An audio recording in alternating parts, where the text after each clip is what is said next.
Question है 18 divide by 3 in bracket 3 plus 3 plus 3। तो सबसे पहले सॉल्व करते हैं 18 डिवाइड बाई 3, ये हो जाएगा 6, ब्रैकेट में 3 प्लस 3 प्लस 3 हो जाएगा 9। नाउ 6 ब्रैकेट हटाएंगे मल्टीप्लिकेशन और 9 सेम लेते हैं, 9 इंटू 6 करेंगे तो ये आएगा 54। This is the answer but this is the wrong. Now rewrite the question 18 divided by 3 bracket 3 plus 3 plus 3। तो सबसे पहले हम ब्रैकेट को सॉल्व करते हैं या पैरेंथेसिस को सॉल्व करते हैं। 3 plus 3 plus 3 जो जाएगा 9। सो 18 divided by 3 ब्रैकेट में 9। नाउ ब्रैकेट हटाएंगे मल्टीप्लिकेशन करेंगे, सो 18 divided by 3 into 9।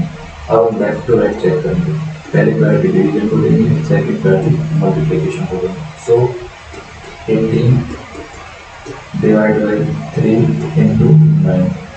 18 3 से 18 कटेगा 6 बार। Now 6 into 9 equal to 54। This is the right answer.